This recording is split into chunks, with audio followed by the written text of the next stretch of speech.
Softer side of Dave Bellon. Yeah. Most people think it doesn't exist. Certainly my own family. I'm sure Ruiz saw a little bit of the softer Well, I side. used to cry. He'd kind of pull me together. But he would make you cry. Not really. He would come in. Typically, I'd be having an emotional moment, and Sergeant Major would come in with a look of utter disdain and just close the door behind him and shake his head at me in total judgment, trying to snap me out of it. For the listeners, I'm not sure if you're being serious right now or anything. Well, anyway, I guess that's a great introduction to this episode. Welcome to this episode of Modes of Leadership. I have today Mr. Dave Bellon, formerly known as Lieutenant General Dave Bellon, or not really Lieutenant General Dave, more like just Lieutenant General Bellon. Probably the first name got dropped out. But yeah, here you are. What has it been? Almost 3 years now? No, 2 years. 2 years this month. Wow. I mean, it seems like yesterday that we were at your retirement ceremony, which there's a great picture of. I forgot. I know you've seen it, but I kind of forgot it was on there. It's on my Instagram page. It is the picture of you and I, Hallinan, Barnhart, and Hayden. Yeah. At your promotion to 3-star. Oh, okay. And then we were holding the picture in front of us with us all standing in the exact same place at your retirement picture.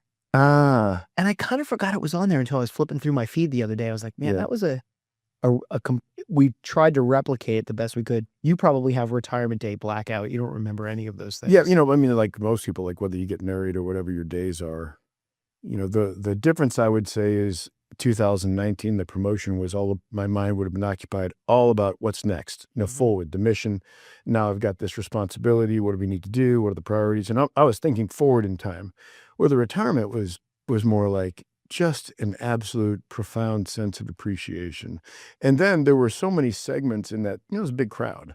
Well, the commandant was there. Yeah. There was such and he and I, we have a close personal relationship based on previous deployments, I mean, you start traveling your life together professionally and you go through some caustic episodes, it really brings you close, And he was still recovering at that stage. That was his first real major public appearance since his heart attack. That makes sense. Yeah, 2 years ago. Yeah. So I don't know if he's like I disappeared with him as he was kind of preparing in the room with him. To talk to him about coming on the podcast? Or He was like, I said, too early. Let's wait at least till 28. Let's do too early. Yeah, too early.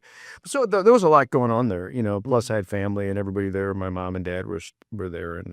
And I was there. And you were there, yeah.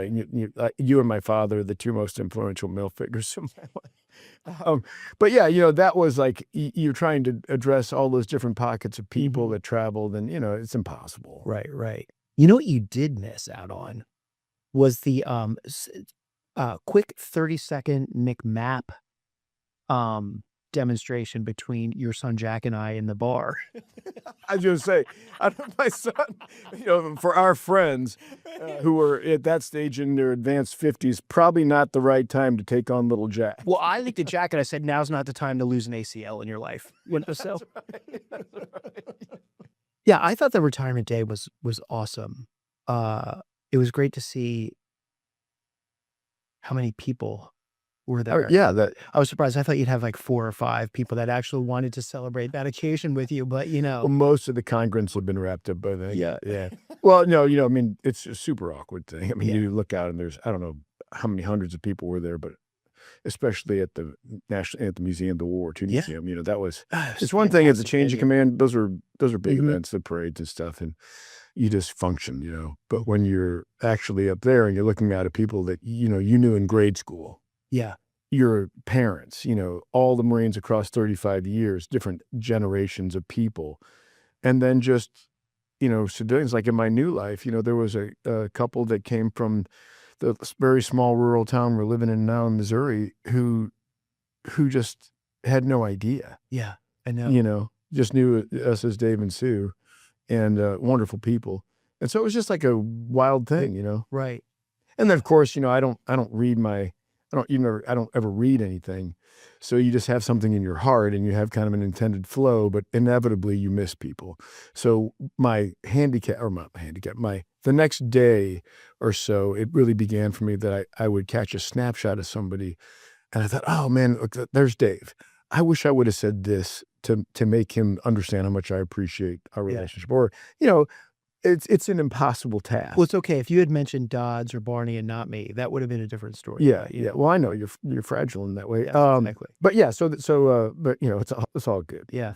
What's really funny as I sit here talking to you about, because you and I talk often and everybody knows we're friends, but I think one of the most interesting things is that for younger listeners who are like lieutenants or captains, like they all know somebody who's going to become a lieutenant general. Oh yeah. And so it's just question. funny to like, it's not funny. It's encouraging to see friends that stayed in and achieve that rank. Yeah. But you just don't think about it when, like, if I think back to when we were all lieutenants and captains, I don't think we were like, so who in this group's going to be a general officer? In fact, anybody that would have given you a whiff of that they aspired to that, oh, they would have been crushed. Done. I mean, and even for me, but for 9/11, it never would have happened. Yeah. And for me, it just was like I was put in the wrong place at the right time, I guess would be the best way I can, and just unfolded. And I was extremely lucky. And like I said in my retirement, I got a disproportionate amount of the credit for the work that the Marines did. Yeah. That's the truth. Like all of us. Yeah. Yeah. Yeah. And were it not for 9/11, I would have never achieved my military greatness of being a lieutenant colonel in the reserves. So. And that oil painting that you had done of yourself. Well, it's still drying. Yeah. But yeah. So I think one of the most interesting things that was left out of the conversation that you and I had was about your earlier career. And I do think you touched on some of your lieutenant time in the first episode. But to recap for people, when you and I first met, we were at TDS and the Gulf War had just started. Yeah. And I distinctly remember you being like, I'm going into the company commander's office. I'm sorry, for clarity, we weren't in the same TBS company, but we were all friends. And I just remember hearing that you had walked into the company commander's office and said, now that the Gulf War's kicked off, like, you had contracted as JAG. Yeah. So you were at TBS as a first lieutenant, which made we were all calling you sir. Yeah. And right, exactly. Right. And, but I just remember hearing that you had gone into your company commander's office and said, I want to be an infantry officer. Yeah, that was kind of in my heart anyway. I had come into the Marine Corps with like the grandson of immigrant guilt. Like I hadn't paid my citizenship tax. Right. I went to grad school. I was the first male. Come here, sugar. Come over here. Let's introduce. Yeah. My therapy dog. Princess Buttercup, the therapy dog, yes. Who's here with her because her mom is at the Paralyzed Veterans Administration meeting today. So welcome Buttercup and if you could just only chime in when we ask you to, that'd be great. So. Yeah, at ease. Yeah. So I went to law school because of my immigrant grandparents. I think they bestowed this kind of throughout the family. It was like education's everything. I remember my grandmother saying, that when the Russians come for you and you have to run, the only thing you will take, and she would point to her mind, is your mind and your education. Yeah. That was from the time I was a little kid. Wow. And so my sister went into medical school right out of high school, into one of these 6-year programs. Okay. And so I thought in my mind, in my kind of very simple mind at that time, it was law school or medical school. I went to college as a pre-med student, and I'd say I made it at least halfway through the first semester, strong, right. Showing through October. Did you make it to add drop or did you? I don't remember, but it was very clear that I did not have the horsepower to pull that off. Yeah. And then ended up in law school. And what they're like, willing to, that was LA Law. Remember that? Yeah, sure. So I was like, hey, this is shaping up to be a pretty good deal, and got about, I would say, my first year done. And I had this buddy that I grew up with who enlisted in the Marine Corps out of high school. He went into the Marine Corps and I went into law school, or I went to college and then law school. I used to write him letters, from college. And I would tell him about the hijinks that I was up to, and he would send me back kind of sobering letters about, the real world and the Marine Corps and all that. Right. And the idea that I would ever end up in the Marine Corps was just like so foreign, no aspiration whatsoever. Yeah. And then in law school, I guess I had something in me was like, man, I'm not sure I'm ready to go be a corporate silk stocking guy yet. And there was this kind of beginning of the nagging of the citizenship guilt. Like at 19, my grandfather got on a boat and cast his whole life into just going to America.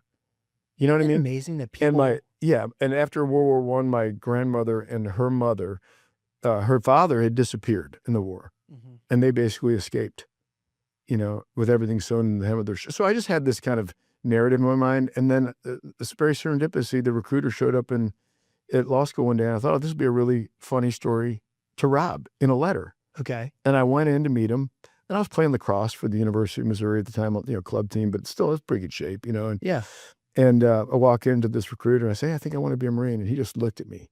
I'll never forget. He says, yeah, I don't see it. And he had me. Yeah. I mean, I was like, seminar, day 2, this personality walks in your door, challenge them. And he did. And he slid this VHS tape across his desk. And I remember his desk had one of those grenades, take a number. Right. I was a total civilian. I had no idea. Right. And I thought, is that a live grenade on his desk? And he said this VHS tape, he goes, go watch this. If you're really serious, come back and I guess we can talk about it. And he described it as a tryout. You try out. If you make it, we'll offer you a place on the team. If you don't want to take it, you don't have to take it. And I was painting houses in the summer at the time, up on ladders, with the paintbrush. Yeah. So those summers were brutal in Missouri. So I thought, how much worse can it be? Plus, I'll get in really good shape, or maybe, get for lacrosse season, and I'll do that for the summer. And I went. That's how I ended up in the Marine Corps. That's great. Simon Sinek tells a story about the time that he was working with the Marine Corps on a project, and he tells that exact same story where he went to a high school where the recruiters stood up in front of the auditorium, and each one of them had a fancy PowerPoint. Yeah. Until the Marine gets up there and basically says, like, yeah, I don't think anybody in this audience is cut out to hear what I have to say, so I'll just take my seat. Because you're just looking for, you really are only looking for a few. Yeah. And that's got to appeal to that person, and then they naturally grab. I mean, think about it. What everybody has in common, regardless whether you come as an officer or enlisted, even still, when all the mysteries are kind of revealed. I mean, I had a trifold. There was no internet. There was nothing. Yeah. I didn't know anybody except Rob that had been a Marine. He was in the fleet. I had a poster on my wall that said "Flying Marine" with an F-18 on it. Yeah. That's all. Yeah. So I total faith. I just signed up. Yep. But I think the common denominators are reflect back, and I talk to my son about this all the time, who works at MCRD now, is that remember, every one of those people, something was in them, and they made probably one of the hardest choices available to them. I mean, they could have gone to any recruit, but they chose the Marine Corps, and the deal they made was that if I suffer and submit to this, then you're going to make me into a better version of myself than I can make on my own. Yeah. And so there's some, I mean, damn, even now saying that, there's some nobility in that. Yeah. It doesn't, like, not everybody that wears the cloth is a good person and turns out great, but the vast majority, I mean, think about that. That's amazing. Yeah.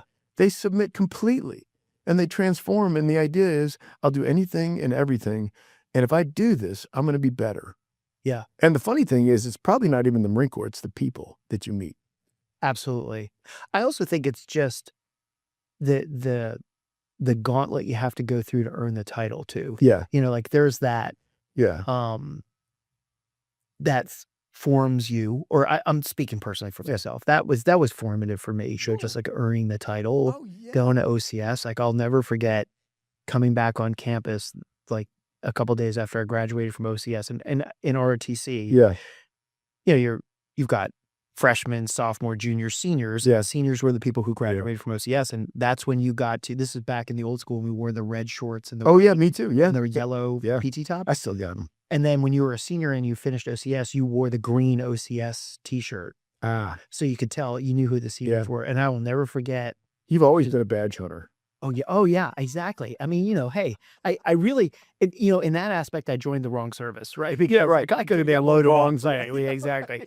But I just remember I couldn't wait to wake up that next morning at 7:00 in the morning and put my green t-shirt on for the first time and run through campus. Yes, I remember being. If everybody knew who I was, like, and what that meant. I remember being really tan and in really good shape. And the first time I went back into law school class, even though it was a little bit cool, I wore like a tank top just to let, because I was still a single man. Yeah.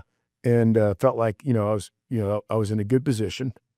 And, I began to read about maneuver warfare. And so, definitely exploit the opportunity and get out there and plus I felt like I was representing the Marine Corps at that time just by my, But the interesting part about your career that we didn't talk about, and I can't find you on record anywhere as talking about it very much, was after you finished your first tour as a lieutenant in the infantry, you went back to the law community. You became a JAG. Yeah. Yeah. If you remember, I had orders pending to force reconnaissance, went through all the, Right. And why would you want to join force reconnaissance when you could be a lawyer? It was, that choice was clear. It was on Okinawa, and I actually had a couple guys that were there. It's funny, the Lord works in mysterious ways. But again, I called my dad and said, hey, I'm going to take another, I'd gone through augmentation and, that whole thing. And I said, I'm going to take another set of orders. I really want to do this force recon thing. I'm going to be in the Pacific for a few years. And this is what I remember. Okay. Is that he really guilted me. He's like, you went to law school, you were a licensed attorney, I'd already passed the bar and all that stuff. And now you're just basically, in my mind, you're squandering it. You're going to be 28 years old. You're not gonna be able to get a job when you get back. Yeah. You're You're not going to be able scuba with the bubble and all that. And that family piece of it crept back into me. And I thought, okay, that's actually right. I owe it to my family because I was the first grandson on both sides. Right. So I was a little bit of and my mom's side, it was only girls, all daughters. So I was the first male child born into that family. So, okay. a little bit of, I was in a good position. I'll just leave it at that. Okay. And I remember thinking, yeah, that's right. I better be reasonable here.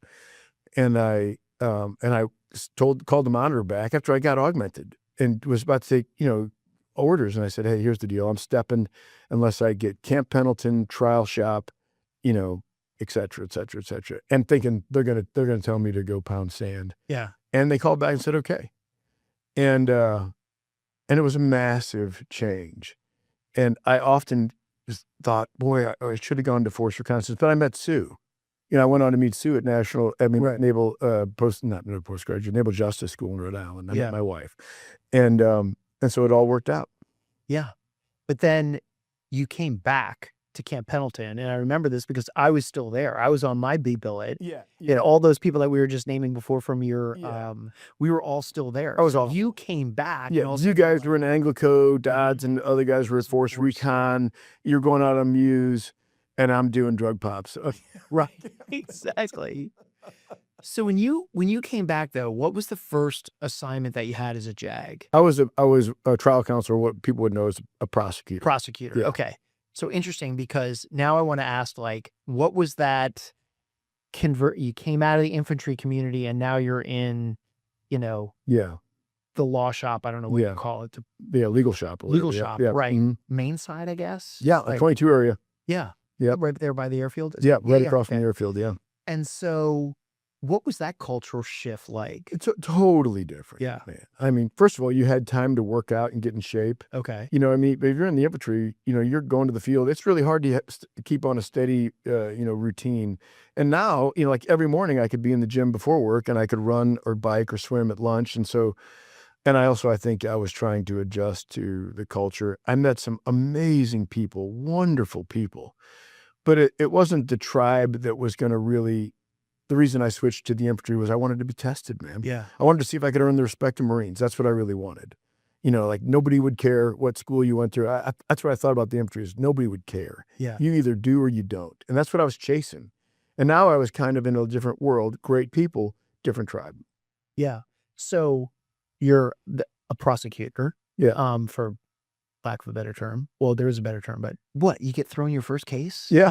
How does that work? And can you use that as an opportunity to brag on the JAG community? Because I haven't had any guests on that talk about oh yeah. But I had a Sea Service Deployment ribbon. I was an old salt. I had a Navy Achievement Medal and a couple other little ribbons, Right. And I know you didn't have any second award shooting badges because you were never that good on the rifle range anyways. Never shot anything but high expert, just for the record. So you had a couple of second award, third awards on there, but that was it. I was, so and of course, like in front of members, which would be the jury, I thought that was a huge, but what I knew was I was comfortable talking with Marines. Yeah. I already had my voice. I'd been, I was really easy with Marines. and it figured out, hey, you got to be yourself. Right. And you got to hold the line. You got to do all these different things. But when it came to talking to members or talking to Marines, I kind of already been through that. You know what I mean? That 3-year head start on just figuring out your voice and how you treat people and how, and so holding your ground and all that. Mm-hmm. Some of the judge advocates, when they get there, extremely talented, brilliant people and good people, but they have to learn all the lessons that a second lieutenant in say, the ground combat arms learns when they're in their first months. Right. And they're probably they're very captains. first They're lieutenants, not captains. I was kind of a junior guy as a first lieutenant because I basically gave up when I switched, I gave up my accelerated promotion. Credit. Oh, You get credit for time, in law school kind of thing. Yeah. So, so you were a first lieutenant for a long time then. Yeah.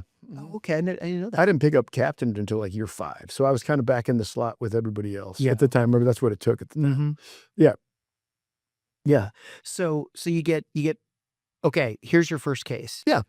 Tell me about that. What was that like? Like, as a junior JAG, okay, here's why I wanted to ask you the question, have you brag on the JAG community a little bit, because I know from having friends that are just regular civilian lawyers. Yeah. Like, you don't just get your law degree and get thrown in and take over trial. Right. So like the opportunity and the experience that you get as a brand new JAG, I'm going to assume any branches, like phenomenal. Oh yeah. Especially if you want to do litigation. Right. If you want to do litigation. And even if you don't, you still have that experience. You walk into a civilian law shop and be like, yeah, I've been a litigator, but now I want to do whatever.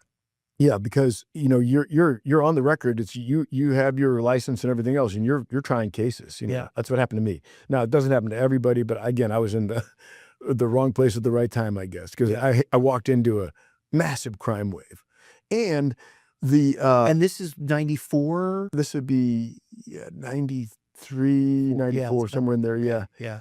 Yeah, and I fell in with a great group of people, officer and enlisted and warrant officers. Great, and it was all about like I brought like the infantry mentality. It's like, okay, here's the task, purpose, and say, let's go, let's try the case, and it might suck, but we better get started. You know what I mean? That kind of thing. Mm-hmm. And all of us were that way. All of us were. Like I don't remember anybody clutching their pearls about going to the court. And there's a couple, but but that's in every community, right? Right. But most people were like, let's go. And the funny thing is, like, you'd be going at it in court, and then you'd take recess for lunch, and you might go run the 5-mile loop together. Yeah. Because you're all kind of, and you didn't know any better. Like, we hadn't been contaminated by the civilian, and I got a big taste of this when I finally got out. The lifestyle of litigation on the civilian side in the big markets, it's pretty rough, pretty cutthroat. We didn't know any better. So we were all Marines. Yeah. And, what happens in the courtroom is like what happens in Pugil sticks or whatever else. You go at it, but then you're friends. Yeah. Yeah. So what was your first case? I don't remember. I'm sure it was probably something with drugs. And so there's tiers. Like you start off with, so before I went to the Naval Justice School, I was there and I had to wait for my slot to go to Naval Justice School. That's when you get your actual MOS. Right. It's a bit total knife and fork school, pretty kind of, Okay. But since I wasn't sworn and certified under the articles of the UCMJ, I was doing like ADSEP boards. Mm-hmm. And that was no big deal. Just going in and talking to first sergeants. I mean, I'd already been doing that. Yeah. So I just got to know the Marine and whether side I was on, whether I was trying to get them, retained or kicked out. You just got put in different sides. Right. And you could one day, they could say like, you're going to go in there and this may not be the right terminology, but defend him. Yeah, well, I think as I remember, before I went to Naval Justice School, I was on the government side. I was trying to, prosecuting. And some of the Marines that showed up clearly were no longer a fit for the Marine Corps. Yeah. But if I thought based on my own experience, hey, this guy's got a chance, I was just going to do my job, but I wasn't going to go overboard, right? Because I wanted a righteous outcome. Yeah. For him. And the service. Yeah. Like if I thought, hey, actually, I know a machine gunner just like this guy, and but by the grace of God, there could be a lot of Marines sitting in his spot. I'm just going to play my position here. He's got a good attorney. We'll see how this thing goes. So explain to me how this works. So like, if you're for the government, that means you're pressing for that Marine to be administratively separated, but he has an attorney, I'm guessing, also. Yes. That's like, in traditional words, the defense counsel, right? Yeah. And then, so you've got that going on. So you've got two JAGs. You probably know each other. But then there's the command is in there too, right? The Like, command, aren't yeah. they- If you're working for the government, you're working pretty much for the battalion commander or the Okay. squadron commander or whoever. You know, maybe the regiment. As you get more senior, you start going up representing higher level commanders. Right. And so they'll give you guidance, but at the end of the day, you still got to answer to your own morality. You know. Yeah. So let's say I don't recall this happening, but hypothetically, you might have had somebody that was on either end of the spectrum, total hammer, didn't care about what a righteous outcome was, or a total soft person who didn't care about the victims and whatever happened. And so at the end of the day, you still got to make your own decisions. It's almost like it's very similar to being a pilot, you know, in a lot of ways, meaning that you get in the cockpit and you take off. Everybody else, like, you got to do your job and it's your judgment. You know, that's what happens when you're on the record. And even the way you treat each other as judge advocates in some ways, like if you're in the litigation realm, your rank, you know, you may be junior to me, but you may be way better in the courtroom than me. And when you get into the general court marshals, like that's why, you know, the pilots, you go by call signs for that very reason. Right. You know, so that's kind of how it is. I mean, it's not that glamorous, you know, we weren't wearing flight suits, but it's kind of how it is. Yeah. So, you've got for the command, for the government, and then somebody representing the Marine that is being recommended for ADSEP. It being held accountable. Yeah. Okay. Right. What's happening behind the scenes? Are you in that defense counsel being like, hey, this guy's a good guy, or Yeah, hey, you're trying to make a deal. Like, Okay. so usually, like, let's say if I have a really strong case and you're defending, you're going to come to me and go, hey, you're going to do that exact thing. Hey, Right. look, you know, just this guy, he's, you know, he made some mistakes. He had 18 beers on board, terrible judgment, you know, and you'll come to me with that. And here's what we're willing to offer. Okay. And then if I believe you, and like, maybe I even talk, you know, maybe we even like have a session with the guy, you know, that rarely happens, but I've been watching the Marine. I've made my own judgment. You already know. Yeah. I've read the file. I've watched him. So you have a beginning of, and then, so you're coming to me now we're on opposite sides. Yeah. You know, we're not broing down to do this. You have a You're legal- negotiating. yeah, you have a legal or moral and ethical responsibility, and I have a legal, moral, and the job here is to hammer away at each other so that the facts come out, and then true justice is done. Okay. But within that, you have discretion, and that's where the deal comes back. Yeah. Right. So you got to work with your client, and I got to go and work with the battalion commander. Right. And so along the way, you've got to establish credibility. So when you walk in, you know, first you got to go through the XO, you know, Right. which, you know, I'm a first lieutenant at the time. I'm going to talk to a major. That was not a conversation I wanted to have, right? Actually, some of the worst conversations I ever had, officer to officer, in my entire career were lieutenant to major. Yeah, Like, what? Right. So when I'm going in there, and my job is to talk to the boss about hey, you probably want to use a little leniency in this case. Here's why I think it's relevant. You know, you're going to get speed bagged by the XO because he's going to proof check you before he gives you access to boss. Right. Now, technically, he has no authority to do that, and you work, you know, directly to the convening authority, which is the battalion commander in this case. Yeah. But, you know, you still got to play the game. And I was trying to establish my credibility and my, you know, so that when I made a recommendation, everybody would go, okay. Yeah. What does a negotiation look like? Because ADSEP seems kind of binary to me. You either get administratively. Characterization could be characterization. Instead of a BCD, a bad conduct discharge, you might go for general. Okay, so that's where the negotiation is taking There's some place. Marines who, and I really, you know, for me, like, I was watching for somebody who really wanted to fight to stay in. You were more likely to win me on that than, hey, I really wanted to get out of here. We'll take a OTH, other than honorable. Right. So I'm flashing back more than 30 years here, but that's about, as I recall, that's kind of what my mind. I mean, I was 25 or whatever I was at the time. Yeah. Young. So now it's fitness report I guess I writing was time, thinking that, but- right? Yeah. Like, how do they write your fitness report? Like, how are you observed? Like, Yeah. you know, Well, are you you know, judging like, hey, he won every case? Is it like, you know, you few good men kind of and this is thing? not disparaging the judge advocate community, but by the time you're in a, you know, air quotes applied here, command as a lieutenant colonel and writing fit reps in the judge advocate community, you haven't written a whole lot of fit reps. Yeah, I'll bet. By the time you're like, you know, my community infantry, by the time you're a battalion commander, you've written and you've seen a lot, Yeah. you know, and so I don't really remember because I didn't really care. I know that sounds so stupid. It wasn't important to me. You know, I knew I was going to be getting out, and it was more important that I did a good job and that I had the respect of my peers. I was never all eaten up with the rep thing. Right. I appreciate that you didn't care about your career, but listeners could. Yeah. So, like, So, was okay, that I so, shouldn't like, say that. You're right. You're right. That's fair. I was very mindful of being a professional. Mhm.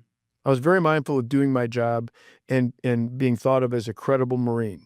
Like, hey, to me, like if someone would have said, "Oh, Bellon," and they would have said, "Hey, he's a good Marine," that was important to me. Mhm. Being ranked ahead of Captain Johnson or whatever, it didn't. I just Yeah. didn't. I just knew it was so subjective. I guess I was getting more at the question of like, what are the actual evaluation criteria when Oh, how you are- perform, performance. So it's like, hey, you won this many cases, or you like Are you? because you're also probably being compared against the defense counsel too, 100%. right? Yeah, I would say sometimes like winning and losing, if you're really trying cases for real, like you're really going at it, it's so dependent on the facts. But are you prepared? Okay. You know, do you, are you, do you meet the obligations as a Marine anyway? Like, are you in shape? Do you wear your uniform well? I mean, all those things. Do you treat now it's funny that in that community, the officers almost, they do outnumber the enlisted, but your rapport with enlisted, like all those things matter, you know? So winning and losing, now there are some that rise above the rest, you know, and you get rewarded with bigger cases. Okay. That's how you know who the ballers are. Okay. You All know. right. Does the same person write the fitness reports on the officers who are serving the government? No, as great defense? question. No. When 'Cause I was gonna say that's got to be yeah, and that's where it started to get a little sharp, you know, Okay. in the field grade ranks, because we were all kind of just young company grades, you know. In the field grade ranks, they'd kind of made a decision to stay in. There was a little bit more, but also people start gravitating to one side or the other. You know, when you're a captain or a lieutenant, you just go where you're told. But by the time you start getting into field grade, you're starting to figure out, hey, I kind of like defense, or I kind of like government. And certain personality traits start emerging there. And sometimes they conflict. But so the defense counsels are usually written on by the senior defense counsel, and the trial counsels are usually written on by the senior trial counsel. Okay. That's how it was, 30 whatever Yeah. years ago. Interesting. I'm sure it's probably similar. That I'm setting all this up because I want you to tell a specific story, but at some point in your legal career, you moved from government to defense. Yeah. Does somebody just walk in your office one day and say like, "Hey, we're shuffling the deck a little bit, and then pack your shit. You're going over across the hall to somebody." Yeah, because what what the senior folks really should want is a balanced team. Meaning you don't want the super heavy defense and everyone's getting walked because, Right. All your ballers are on. yeah, trial counsel can't litigate their way out of a paper bag. But then also you don't want a bunch of hammers walking around smashing everybody. Yeah. So and then for professional development, to their credit, also they're like, okay, we've heard his voice or her voice as a trial counsel, which is different than defense. Yeah. Really.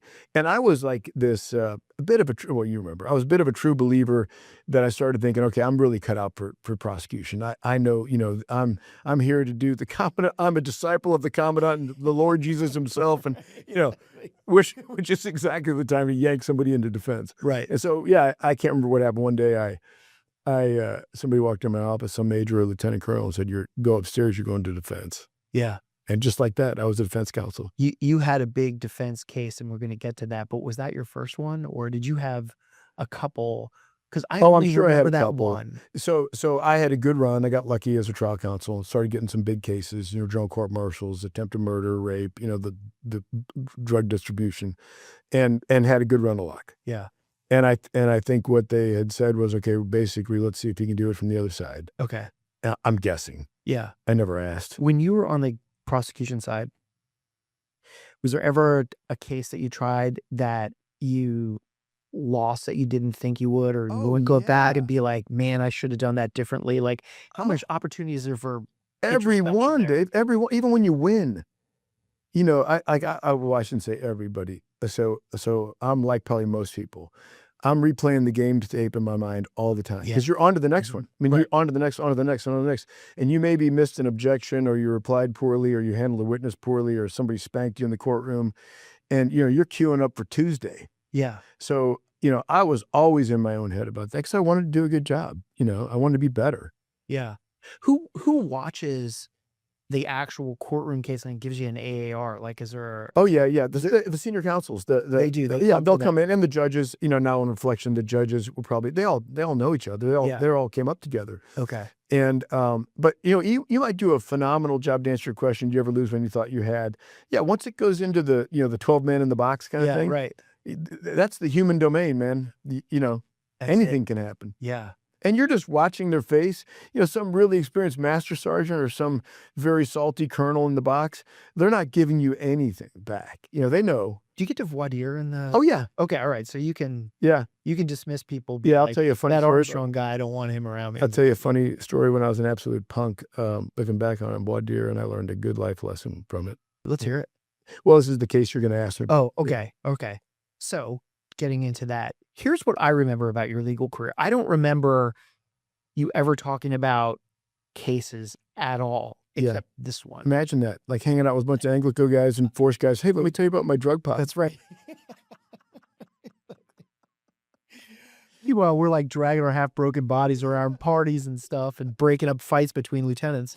But yeah, this is what I remember. I just remember you having this case, and it really, this is my recollection. So tune me up if but this is different. But I remember you kind of struggling with it. It was a case where you were defense counsel for somebody who allegedly had murdered 3 people in a squadron headquarters. Yeah, close. The crime, and he was convicted of it, was a sergeant of Marines walked into a maintenance, a MAL's headquarters, which is like a squadron. Yeah. Lieutenant colonel level. And in broad daylight, walked right past the sergeant major, was wearing his coveralls, pulled out a pistol in the XO's office. There was a personal interaction where he perceived that the lieutenant colonel treated him unjustly. Okay. And he pulled out a 45 and 1911, and he said, "Remember me, MFer," said the full word. To the squadron commander? Yeah. To the XO. Oh, the XO, okay. Yeah, who's also a lieutenant colonel. In the squadron, sometimes they're a lieutenant colonel, lieutenant colonel. So, and just pulled the trigger, boom, and blew off his ring finger. I think he was if I remember, he was a Naval Academy guy, and his ring finger and the ring went off, And then a fight ensued, and somehow in the adjoining office between the XO and the CO was in there changing over from PT or something like that. And they ended up fighting into the closet. And then it was a 3-way fight, and the sergeant had the pistol. And the forensic evidence and what he was convicted of was as the squadron commander kind of got pushed back a little bit, he turned to the squadron commander and boom, right through the thoracic cavity with it. And then the XO is fighting him, and he put the pistol down on the XO, and boom. And the XO died. Okay. In the room. The squadron commander survived. He stumbled out of his office. Now the sergeant major's alerted. He comes running in, and he's just pouring blood. And the sergeant major grabs the CO, and they go running down the hallway. A hangar hallway is a long way. Sure. Yeah. T-way, passageway, right? Yeah. And I remember later going there to see the scene. It was like someone took a 5-gallon bucket of blood, and I can't believe he survived by how much blood was on that linoleum. So he did survive. Wow. Okay. They survived. And so then the Marine started walking down the blood trail, so to speak. And then a gunny jumps out and grabs him and starts fighting for the weapon. And the Marine was a big guy. And started getting the better part of him. And the gunny had the clearance of, the status of mind to say, "Hey man, I got kids." And apparently, this is what the testimony was. The Marine said, "Oh, you got kids?" And somehow in that moment, the gunny got the pistol away. And long story short, he was apprehended. Yeah. But the CO survived and testified at the trial. No kidding. Yeah. Oh, dude. Yeah. Wow. Yeah. So I was, if I remember, I was off base for some reason. That's way before cell phones and I was just talking to somehow. I think I might have tried, swung out to go surf or something. I can't remember what it was going on, but I remember, I think it was getting to my apartment. You remember where I used to live, right on the ocean. And I had one of those answers saying, boop, and I checked a message, and it was, "Hey, this is, Captain Bellon, this is so-and-so, I was a captain, I know." And I had heard stuff on the radio. I mean, this was big. Remember when it was big? It was all over. It was big. It was on the TV news. Oh yeah. They shut down the base, you know, and the net out of it was I was told, get back on the base, get to the brig, and give this Marine his Article 32 rights. And I'm like, okay, wow. So I remember getting to the brig. This was late afternoon, early evening, and the staff. I knew the staff of the brig by the time. I was warrant officer. Okay, so like he's been apprehended. He's behind bars. Yeah, he's in pretrial confinement. This is hours after it happened. Okay. Yeah, and so nobody's talking to him anything because he hasn't had his counsel assigned to him. Right. And this is essentially the Marine Corps' way of assigning you as his counsel. Well, no. I can't remember if I was at duty or they just called me for some reason. But this happens. Like you got to go and give Article 32 rights to somebody who's is on a big one, you know. Yeah, right. So I can't remember how that happened. I was the guy, and I remember going onto the base, having to talk my way on the base to the Marine who was essentially his base was closed. Right, because like this is before active shooter was a term. Oh So, yeah, that's what was happening. Yeah. And so I got to the brig, and I remember this warrant officer. I don't remember his name anymore, but you get to know the Marines in the brig because you're doing your job, they're doing their job. Right, yeah. And I remember him giving me like you have no idea about this one kind of thing. It was very quick. He's like, Captain Bellon, this is, you know. And I'm like, okay, well, let's get it on, man. Let's do it. Where is he? You know, went into the, and I have to be careful about how much of this is attorney-client. So I'll use generalities. Yeah. Oh, I'm sorry. I didn't even think about that. It's been adjudicated, and, you know, it's been through the appellate process and all that stuff. And I went in, and I will just say this, Dave.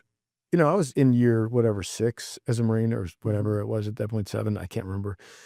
And I had seen plenty of Marines in the fleet, in the infantry, and plenty of defendants and others, you know. Yeah. And I like Marines. So I'd never seen a Marine like this. The first thing I noticed was he had tattoos on his face. You know, that was never, and still can't do it now, but back then, I never. No, I mean. He had tattooed himself. And so that took me, and he was just an absolute mess. Yeah. And I'll leave it at that.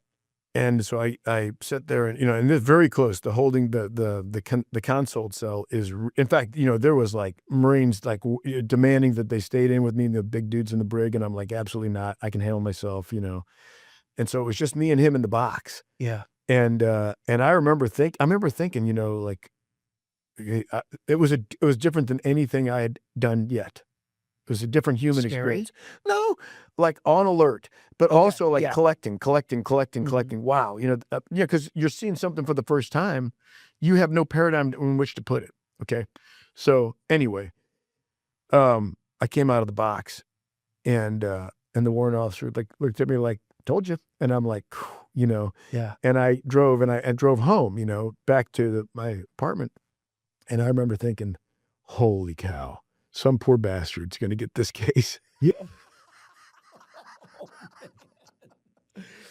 And there's karma. Yeah. And the next morning, you know, I had just gotten engaged. And I was always planning on getting out after that tour. But Sue and I had gotten engaged. Sue had time left in the Navy. So I went to the Monitor, and we were parlaying, and they were basically willing to, this is as I remember, willing to move us both to the Naval Academy to be instructors. Okay. So I thought, well, you know, very practical. Well, maybe I'll do one more tour, and she and I can start our life together. That sounds like a pretty cool job. I like to teach. So, you know, yeah, let's see how that plays out. And I think we'd even said, you know, she was in the Navy. Mm-hmm. No, she was not my corpsman. I feel like that's not the first time you told that joke, by the way. Yeah. So we both had worked it out with our monitors and had like what we thought as O3s, you know, right. tacit agreement. Right. And so I show up the next morning, and I go to my office. I think I was coming in from the gym, and there's 3 lieutenant colonels in my office. Oh, man. Did you just like stop at the hatch and be like, oh, yeah, I knew like nothing good is going to come of this. Right. They're not here to say hi. No. Right. And they're like, hey, Captain Bellon, blah, blah, blah. We believe this case is going to go capital, which means a death penalty case. Yeah. And as a litigator, that's the big leagues, man. Right. I mean, that's like, if you like to fight in the courtroom, you know, the heavier the consequences, that's like your, you know, sure. You know, because it's all the pressure, you know, and they're like, hey, we believe this is going to go capital. This is the next morning. Right. And we'd like to detail you to this case. You know, I'm a captain. Yeah. Now there are lieutenant colonels running around. And look, in hindsight, I have some thoughts about that too. But and I remember saying to buy myself some time because they just hit me with it. I wasn't even, they were in my office and I was in the doorway, Yeah. And so I said, well, gentlemen, I just got engaged. They were looking at all your pictures of you graduating from OCS. Yeah. They were up there looking at weapons platoon, Fox, Fox Company 27.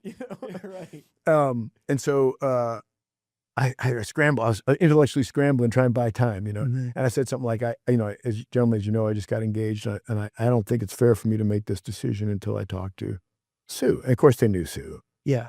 She was, Because she was a Navy JAG, but not. She was a Navy JAG who was around, who came around because she was representing the Navy. She was at the Navy hospital, and she was smoking hot, still is.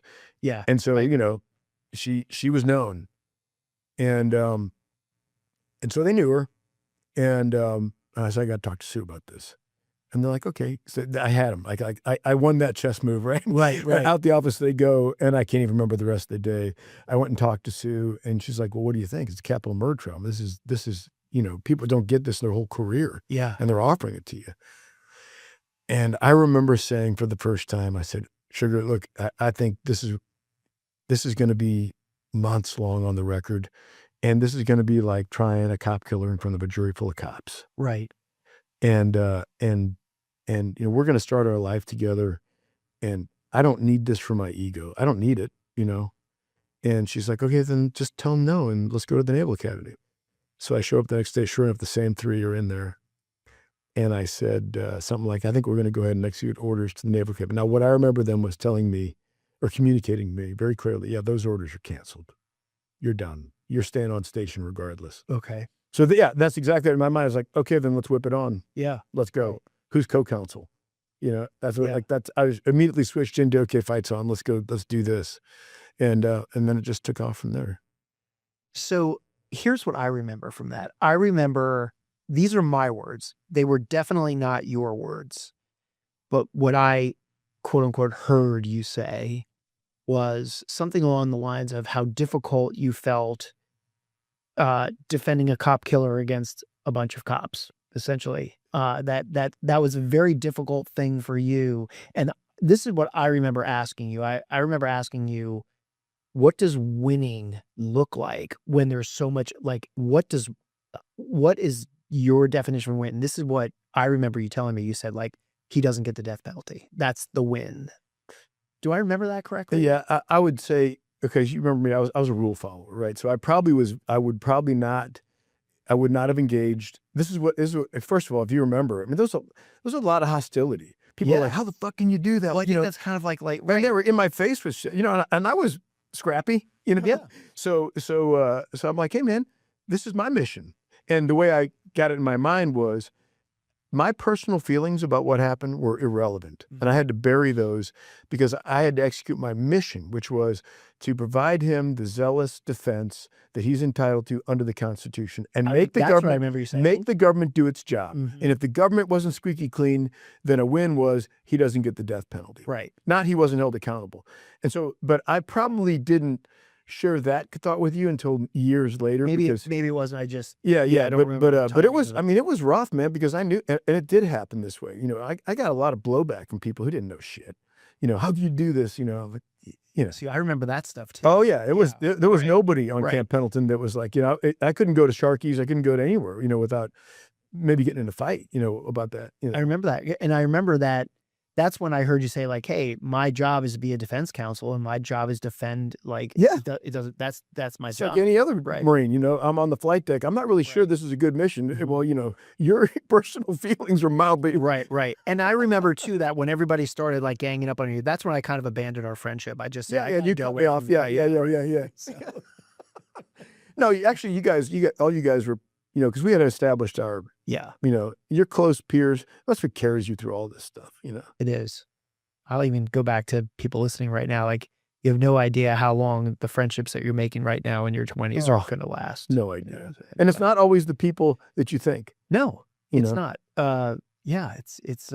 Anyway, I'm thankful that our group of friends is still really, really tight. Sure. And I bet you every group of, well, I don't know, maybe not, but ours is, which is great. So back to the case. So then, What were some? It was on the news. I Oh, mean, I remember seeing national you news. on the news. Yeah, like, national there's news. footage of you. I feel like, Yeah. or and maybe like the cartoon characters that they draw in the Yeah, back too, then right? that's Yeah. what they did. So people may not know this, but media was not allowed in the courtrooms typically back in the day. No cameras, I should say. And so they had sketch artists that would come into the courtroom and they would do sketches Right. of the days, and those would be on the news every night. And I still have some of those sketches. The sketch artist gave my dad. Somehow my dad got them, and Wow. he kept them. I don't know where they are right now, but they're out there somewhere. But yeah, so the way I would describe it was like a castle siege. I mean, the government had all the facts and all the evidence. I mean, there was eyewitnesses, there's forensic evidence, and in hindsight, okay, Yeah. the two guys at the time were my friends. We had a falling out later, but they, in my opinion, this is my opinion, they totally overplayed their hand, and they did things. You're talking about the prosecutors. Yeah, the prosecutors. They did things that were later determined. So he got the death penalty in the trial, but because of prosecutorial misconduct, it was converted to life. Now, look, into their defense, we were all young, man, and it was immense pressure. Immense. Yeah. They probably had more pressure than I did It's because a bunch of 23-year-olds trying a capital murder case. Yeah, well, but we were probably closer. No, so this was. Well, no, I think this was 95 or 96. Okay, so yeah, 96. I was closing 31. on 30, right? Yeah, 30, 31, somewhere in there, right? And but the bottom line is, we were young, and they were probably under more pressure because if they didn't get the death penalty, Oh yeah, with such a layup. yeah, quote so I have to be, as a 60-year-old guy now, I got to be a little understanding. But they made some decisions that were not good. Okay. Did that come out in the trial? Was it so when you go back, was there that sort of like you guys get together and say, hey, what can we negotiate on here? Or was it full on like this is going to trial, there's no negotiating an outcome here or Yeah. plea bargain? I'm not going to get into names, but there was one or two personalities involved that saw this kind of as their ticket, and also started believing that they were like an instrument of God or some bullshit like that. Yeah. Totally lost objectivity. Yeah. And professionalism. And now I can say that. And we put a lot of this stuff on the record. Like, for example, we got detailed a photographer, because we want to do crime scene reconstruction. And that's absolutely, because we're saying, okay, based on the forensics, we think, the victim one was here, the accused was here, let's position this. And you were going to use a dowel rod to show where the bullet, this is all our, at night, late night. Yeah. In the court, in the office of the crime scene, myself and the forensic experts and my co-counsel probably, and we're having somebody take pictures of it, and they intercepted the film because it was film, not digital then. Yeah. And they said, well, the film is government property. It was in the government. We're entitled to that. That's absolutely attorney work. It's like you're reading my emails because my emails are on the system. Right. Yeah. Or listening in my office because I'm in a government office. And so there's a number of stupid things like that were totally unnecessary. Yeah. And we lost, so we would make motions and we lost, kept losing. Because you're on the record for months, man. You're doing pretrial motions. You're doing all this stuff before you go to trial. Mm-hmm. I flew to Guam, where this Marine was from, and that was crazy trip. And went to like where he was born. His mother was a prostitute. His father was a stevedore on the docks and not present. His brother was what was called an ice addict, which was kind of like meth, Okay. And they lived in projects. And I went to find him, and it was super sketch. And he was high as a kite inside some cinder block building in the jungle, and I'm talking to him. I could just go on. A platoon of infantry went and did this? No, man. By yourself. No, I'm trying to remember. I think I got a rental car, and I was with a civilian witness that we had, wonderful guy, who was a death penalty specialist, mitigation specialist. Hans Selbach was his name. Great guy. And he and I were driving around in these places. And I remember finally going to trying to find where he was born. And it was in the jungle. And I went in, and there was this guy from, remember 25th Light Infantry? Yeah. The jungle fighters? Yeah. So I go into this place, and this guy comes out, this squatty little muscular guy, and he starts talking perfect English to me. And he's like, hey, what are you doing here, man?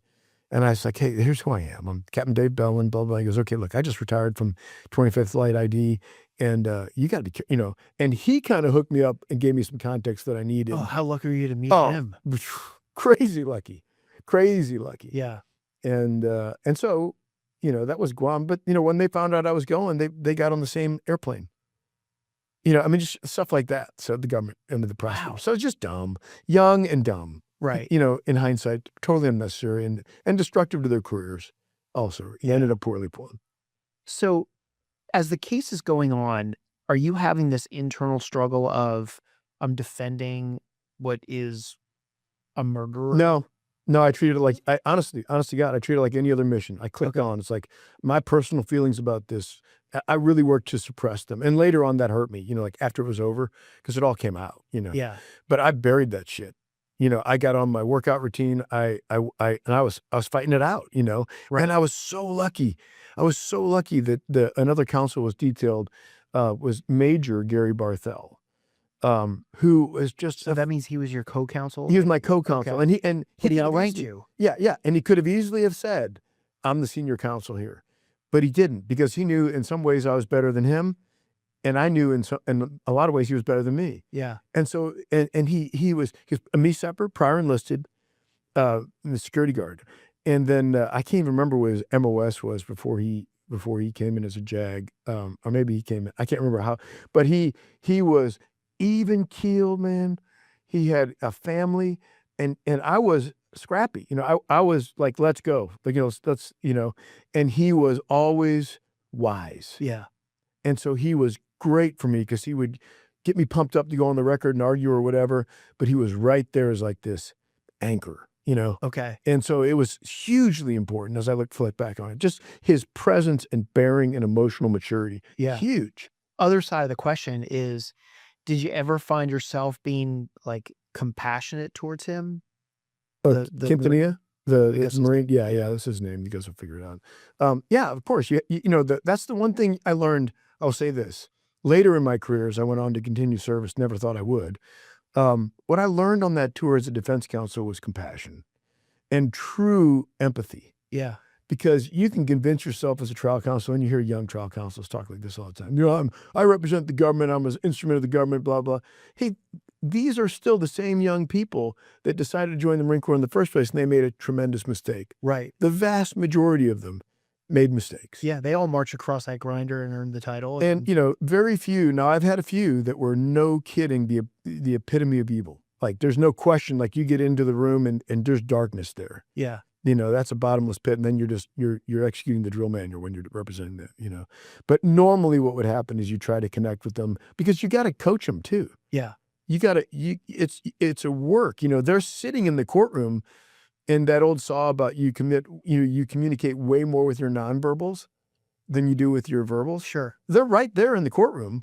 Mm-hmm. So, you gotta, it's maintenance. Yeah. And so, yeah, at times he had a young wife who was wonderful.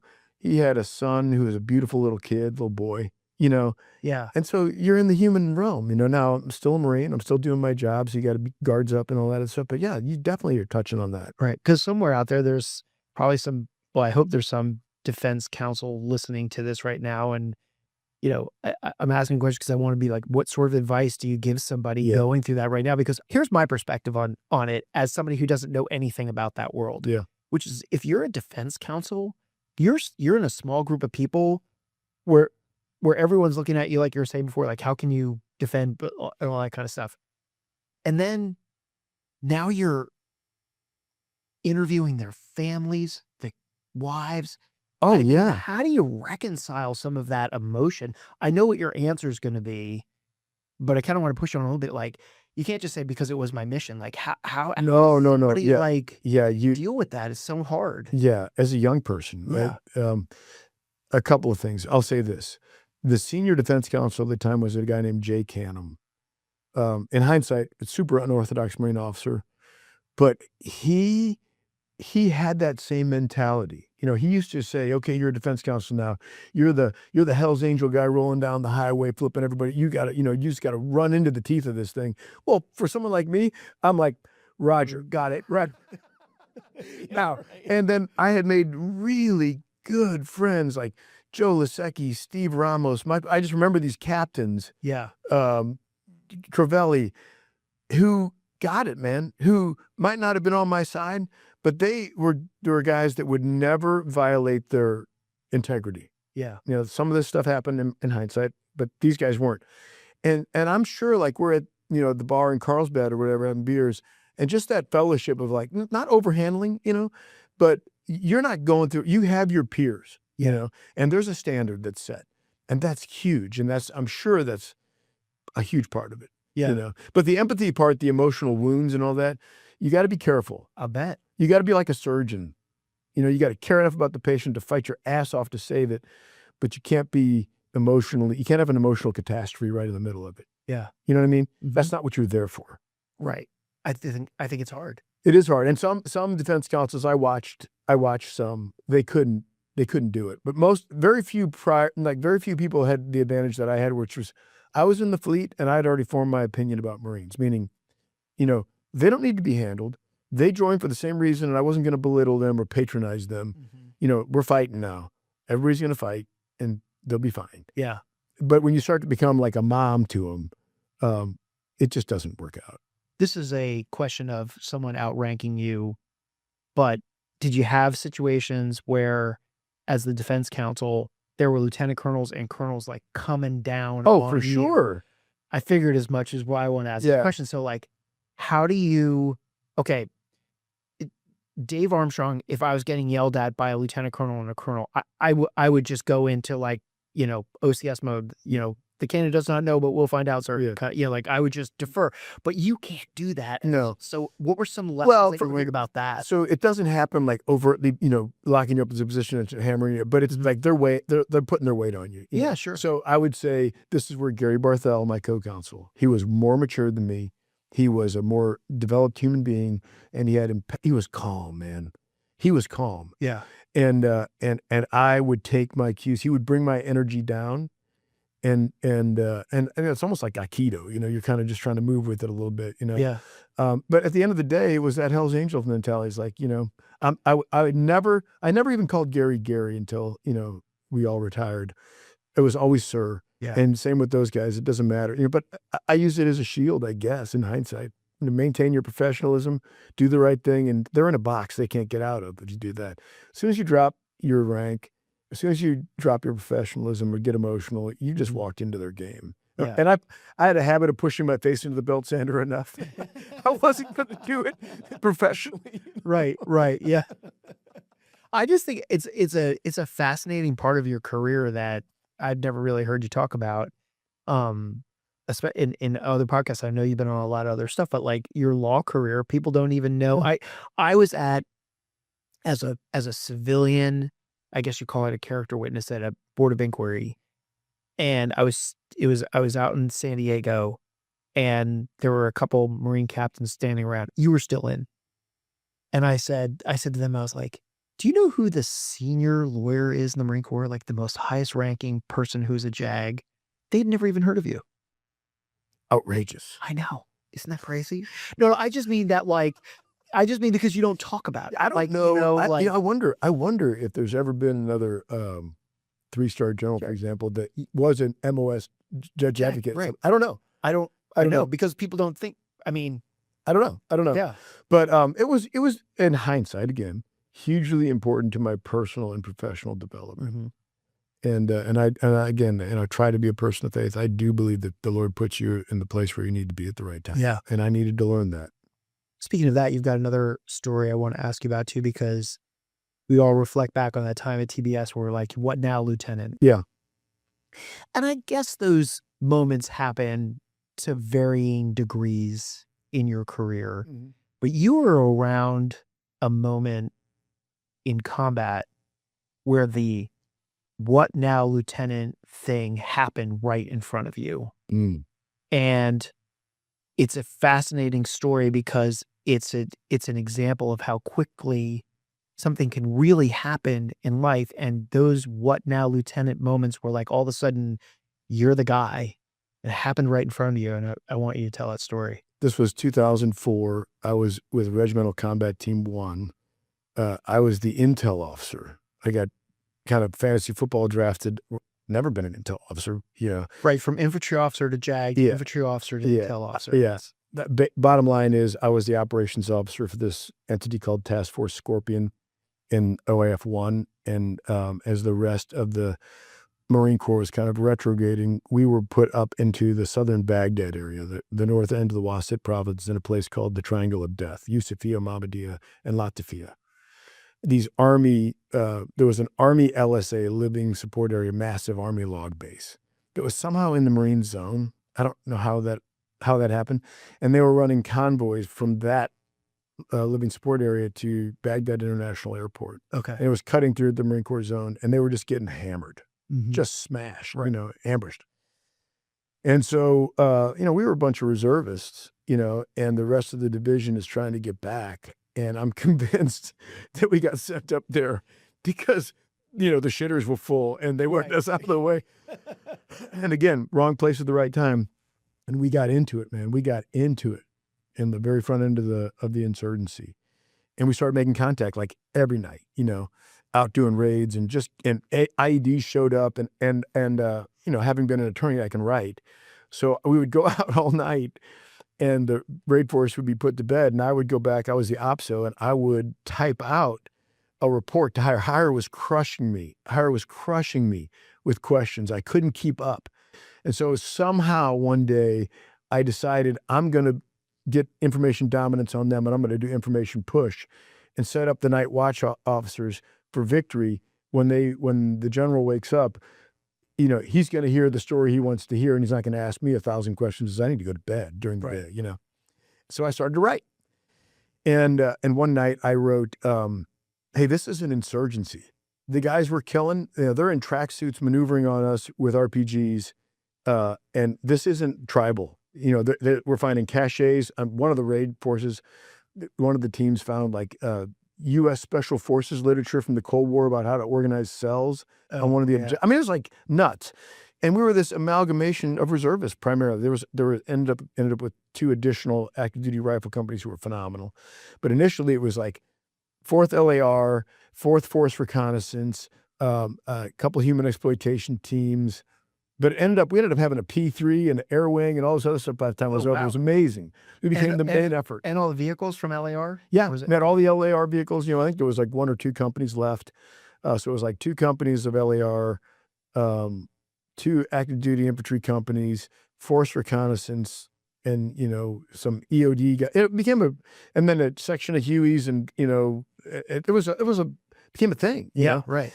And I can't remember the guy's name. I think it was Sanchez, the Army general who was in charge of Iraq at the time. He was coming down to figure out what was going on because I'm typing up, this is an insurgency. And that met immediate blowback from the inside the division staff. Okay. Who are you? You reservists to say this, you know what you're talking about. You have any idea what this is going to do now, blah, blah, blah. I'm like, hey man, you come up, I'm in my war. I'm going home and I'm done. Right. That's what I thought. Yeah. And I said, you come up for yourself and see it. Come on. And this guy named John Toulon, who was a 1st Marine Regiment commander, came up, and they put him with us for a couple of days. And I won't get into the personalities, but some of the chain of command, the senior people in my chain of command, were struggling. Mm-hmm. And Joe Dunford who later became the chairman of the Joint Chiefs of Staff. John Toulon became a 3-star general later. Those 2 were friends. They were colonels. Joe Dunford was 5th Marine Regiment. Mm-hmm. He was now acting as the chief of staff for Mattis. And Toulon was kind of his OPSO. And Mattis was division at the time. Mattis was division, yeah. So Toulon comes up, and he was awesome. He was a war fighter. He was just great, and all of a sudden now I had somebody, because I had kind of, this sounds like such a Tool thing to say, I had kind of become in charge. Okay. But very egalitarian. There was a bunch of reserve people, and we just kind of decided what we're going to do. But then somebody had to kind of call the shots finally. And this sounds like such an awful thing to say, but that's kind of what happened. Okay. And he came up, he got it in a sec. He figured all this stuff out, and he stayed with us for 10 days. And he went back and he got redeployed, and he must have told Dunford something, because Dunford used to call me down. I had no idea. And he's kind of started mentoring me. Oh. And so we're banging away, and Dunford must have concluded, okay, this guy can actually do it. I had no idea any of this shit was going on. So by the time I redeployed, I think we got home in September or October of 2003. I get a phone call. I put in an EOD Marine for a Silver Star, and it got downgraded significantly. And so I put up a massive fight, not massive fight. That sounds self-good. Me and other people fought for Mm-hmm. And so I get a phone call one day. I'm demobbed, but I live in San Diego. Yeah. And Colonel Joe Dunford said, "Hey, can you come in and talk to me about this Silver Star?" I said, "Yes, sir." The Marine was absolutely worth it. He later was killed in Fallujah, but great guy. He said, "Can you come in and talk to me about this?" I said, "Yeah." So I came in, and I could tell when I got to Camp Pendleton that the 1st Marine Division was warming up to go. You know, like you go in and you can tell like a division's warming up to go. They were clearly like going back. And so I go into his office, and it's almost like being in high school when you're getting recruited. You start realizing, okay, are you asking me to go? I literally said, "Sir, are you asking me to go back? Because if you are, I'll call Sue right now and I'll go." I thought I was going to be like assistant night watch officer. Yeah. Long story short, he said, "Go up to Camp Horno," after I told him yes, and check in with Toole, and you're going to be his intel officer. So I'm from where the White Elephant used to be, up on Old Main Side, up to Camp Horno was a long drive. It's like a 45-minute, maybe an hour. Yeah. So the whole time I'm talking to myself about how I'm going to convince Toole that's a mistake and just make me a watch officer. I don't know anything about intel. I literally knew nothing about intel. I go into Toole's office, blah, blah, blah. And I say, "Sir," and I start my rehearsed pitch, right? Right. And he just put his hand on the table and said, "Are you done?" I said, "Yes, sir." He said, "Go move into the office and take over." I swear, freak. So we deploy, Sparky Renforth, myself, Kevin Shea. I met these guys there. These people changed my life. Yeah. And we deploy into Iraq. Long story, but we go to Iraq. And we get to Kuwait. And Sparky Renforth and Kevin Shea and I get sent forward to go into Fallujah to begin the relief in place as an ADVON with the 3rd Brigade of the 82nd Airborne. These were the exact same people that I gave my maps to in September. Oh, wow. Yeah. And if you remember, General Mattis was kind of talking smack in the press about how the Marine Corps was going to teach the Army how to do coin. Mm-hmm. Remember that? Yeah. Well, yeah. Yeah. Okay. Well, so I get there, and these guys who are really cool, excellent, very professional people. It's like, "So you're here to teach us coin, huh?" And they literally hand me back my same maps. Oh, that's awesome. And I'm like, "Hey, I'm plankton, man." Right. Yeah. That's whale stuff. Yeah, I'm plankton. I'm here to work, Yeah. And they're like, "Okay, you want to go? We're going into the city. You want to go in with us? We got a big meeting with the city leadership." I said, yeah, I'll go. Kevin Shea jumped in too. And Sparky, for some reason, had to stay back. So we jump in a softback Humvee, like a 4-pack Humvee. I'm in the back right seat. Kevin was in front of me. There's a cloverleaf that went into the city. We crossed that cloverleaf and went down, I think it was Michigan Avenue at the time. And we just get engaged, man. I mean, like engaged, 12.57 RPGs coming in, 40 Mike, 50 cal going out, and just like, madness. Yeah. And I remember it was a cloth door, right? Right. Plastic window. Yeah. I remember Kevin Shea, who was a big guy. He was later killed too, unfortunately. Big guy in front of me. So he was a big guy and I remember him zipping the plastic window shut. And even in the middle of all that, just thinking like, I'm going to give him shit about that later. Right. Exactly. So we go in, and 2-1 was there also. The Marine Corps battalion was there, ADVON was there. And so they're already doing the RIP. And we get through this engagement zone and we get into this meeting. And I just remember at about the 45-minute mark, all the paratroopers, like the senior NCOs who were on the margins of this thing, started getting like nervous. And they start getting like, okay, shit. And this first sergeant's giving orders, whisper. And I'm like, "What's up?" And he's like, "We are here way too long." And the way he was acting, I was like, "We're here way too long." And sure enough, man, I mean, like almost as soon as he finished saying that, 120 millimeter mortars start crashing in, automatic weapons fire. It was a deliberate attack with suppressed fire, with suppression, and a closing force. And long story short, we took 19 casualties, and we had to go out the north side of the city, as I recall. Wow. So we get back, and we're like, Sparky calls back to Toole in Kuwait. It's like, "Hey, this isn't going to be butterscotches and soccer balls. This ain't going to be coin. This is a wholly different game. Bring the tanks." Because we were debating in Kuwait before we left. Do we bring the tanks and the artillery? That's really belligerent. We could really offend some people if we bring that. Right. No shit. That's what we were saying. Wow. Sparky and I still laugh about this to this day. So we go out and it's on, man.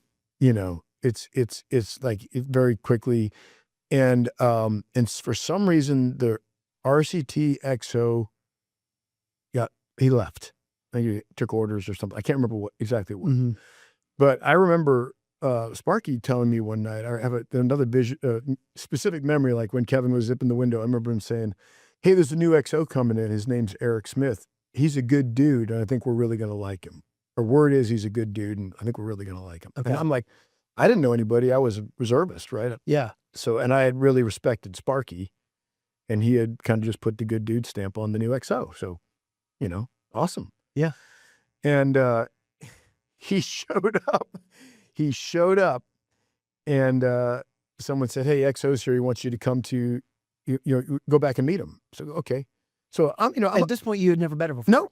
No. And I was a major about to pin on lieutenant colonel, and he was, in hindsight, a kind of fresh lieutenant colonel, pre-battalion command. Right. But to me, he was an active duty lieutenant colonel, and we're at war, and I'm the intel officer. He's the XO, and I'm not. It's not a casual thing, So I go back in, and he's like, "Dave, right? Come on in," right away, and I start giving him the sir sandwich. He's like, "You're getting promoted like next month or something." I can't remember. He's like, "Okay, just relax," Yeah. and then he puts his foot up on the table, and he rolls up his camis, and he starts pulling gauze in and out of a gunshot wound. He starts like flossing a packed gunshot wound On his leg. Yeah. Yeah. So he's like asking me about my kids. He goes, "I heard you got 2 kids, and I heard they went to the same little Catholic grade school that his kids were at." And he told me, I was like, "Really? Like, how does he know this already? He just got there." And I'm like, "Hey, XO, time. I was pre-med for half a semester." Right, exactly. He may not know this about me, That's but through a gunshot wound in your leg.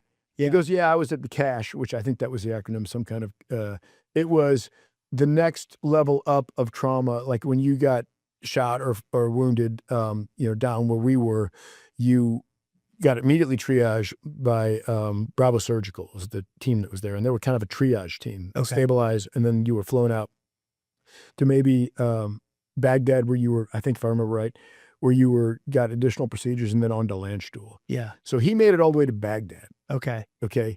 And then just like some like really cheesy, corny story, he escapes.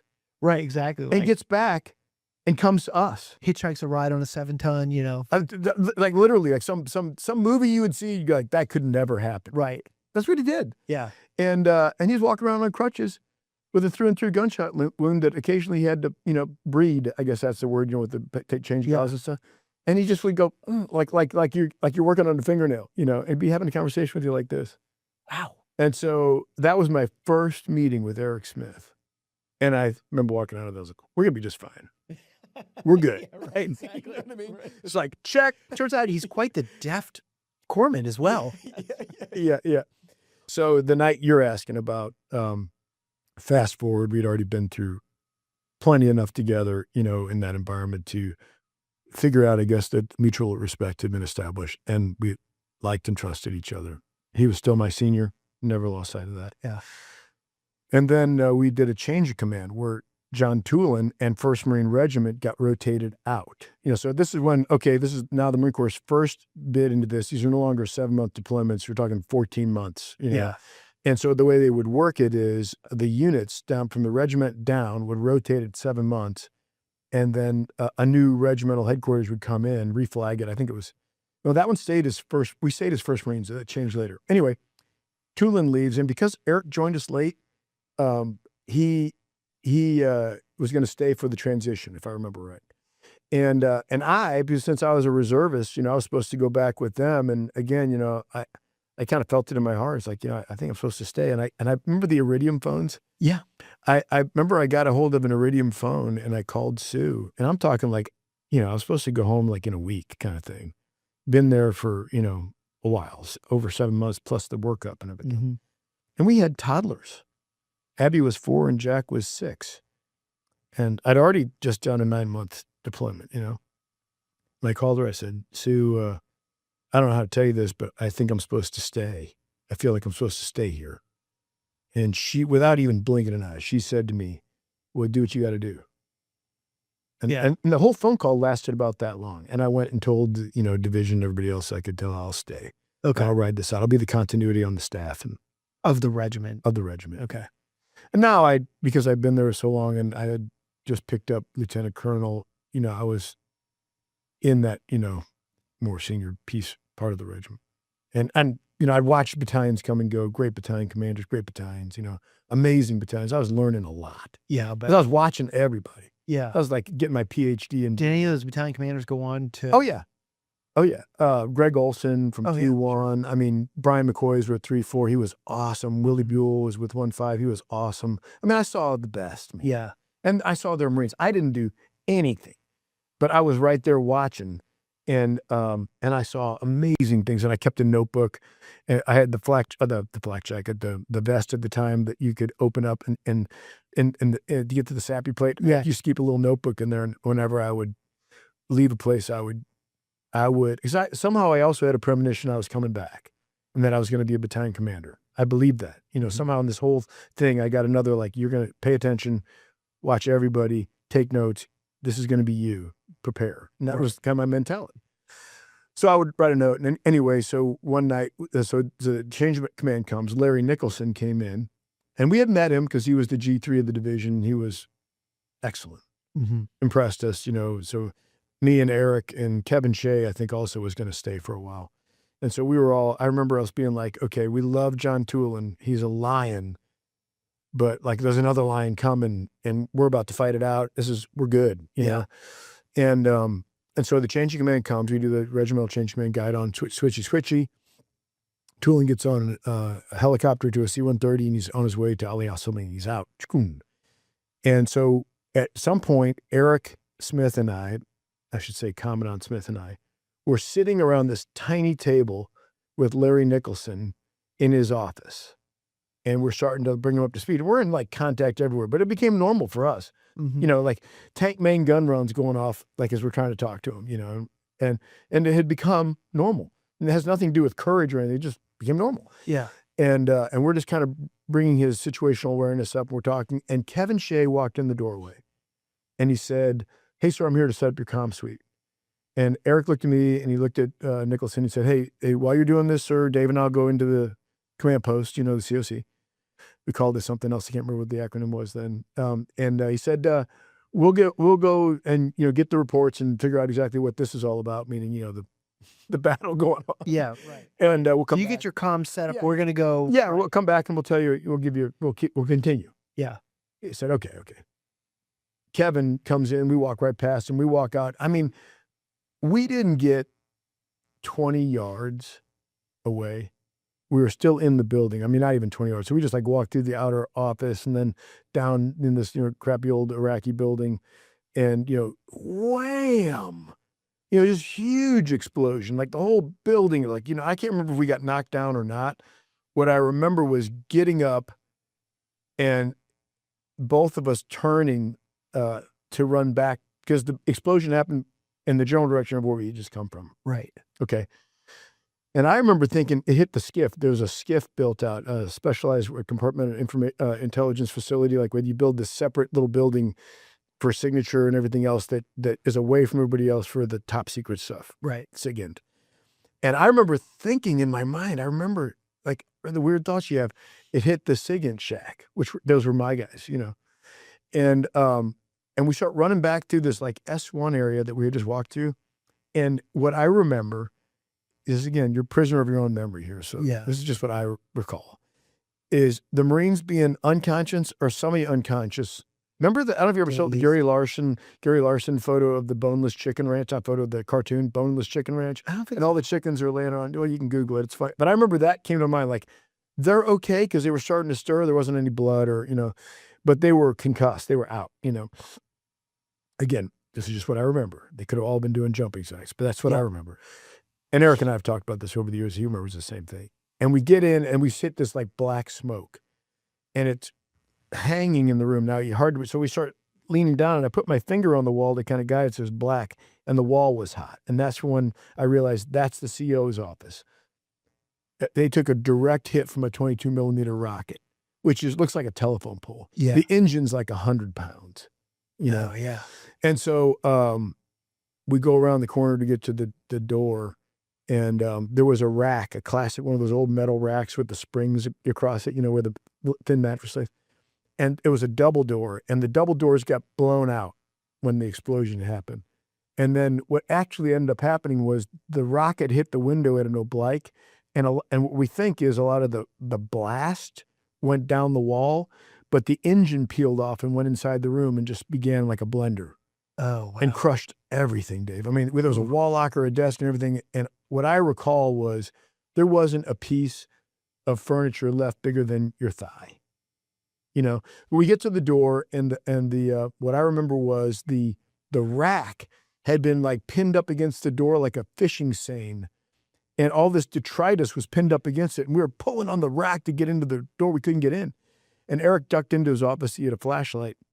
It was like a flashlight. We rip it out and we go in, you know, and the smoke, you know, was just, you know, smoke, just dark. We're low, and I grabbed onto his war belt, and I'm following him in because he had the flashlight.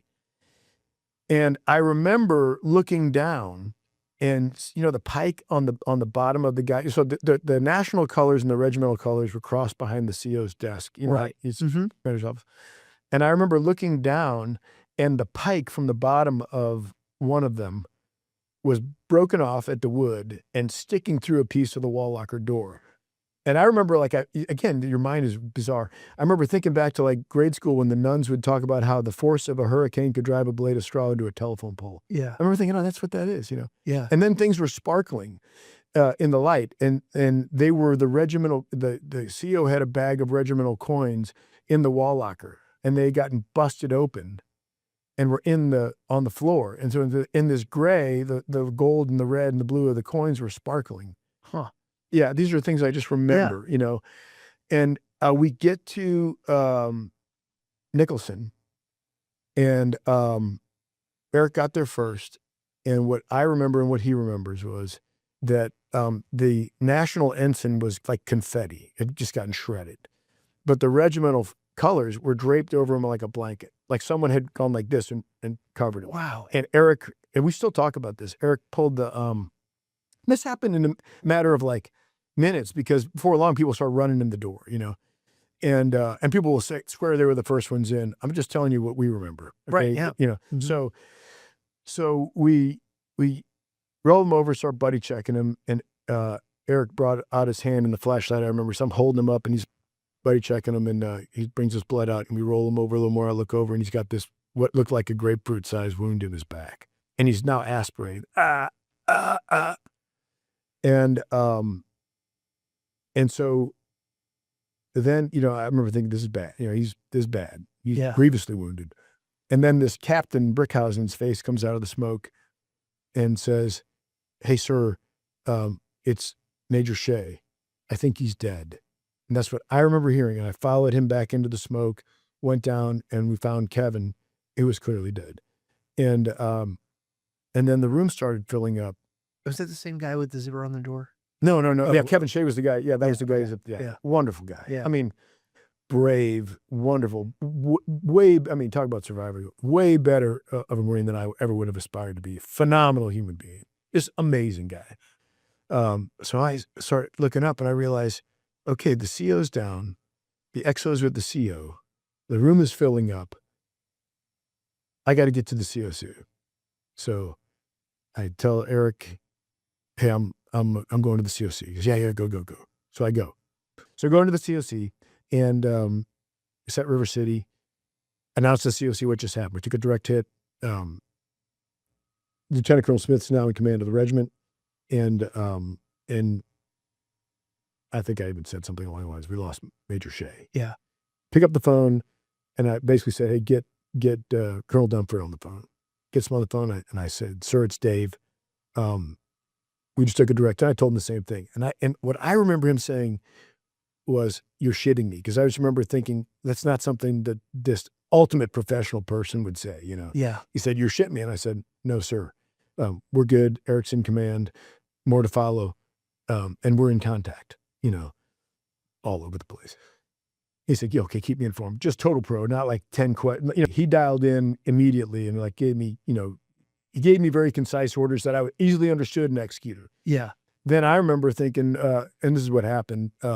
Eric went with, made sure that Colonel Nicholson was taken care of. And then, of course, Major Shea's body Kevin's body went to Bravo Surgical too. That's it. Now the XO is the regimental commander. Yeah. And he's been there for how many days? Oh, he'd been there for, this probably happened in September, and I think he probably came in. Yeah. So, and we all knew him. He didn't become commandant by accident. Everybody was like, Roger, like it was blow, But still that moment, that is hey, what now, Lieutenant? No one's expecting the regimental commander to be, evacuated. Yeah. He probably hasn't given a second thought to what would happen if Colonel Nicholson was gone tomorrow. No. Now all of a sudden it's just like you're now in charge of the regiment. Yeah. And remember, so I didn't know this at the time, and maybe some of your listeners don't know this. He was typically the regimental XO is a lieutenant colonel who has yet to get a battalion. Right. Okay. So the battalion commanders that are out there are not only battle proven, but they're senior. And they come in, and at that time, there were some heavy personalities. Okay. Heavy duty personalities. Mm-hmm. And because of the grace and quality of Eric Smith, it wasn't an issue. Yeah. It wasn't an issue, And so, which I would expect if it was anyone. Yeah. That's just kind of the way we operate, but it's still weird. Yeah. I guess now as I look back on it, 20 whatever years later, and just being a 60-year-old man, it's emotionally very charged environment anyway. And when something like that happens, you find out who people are.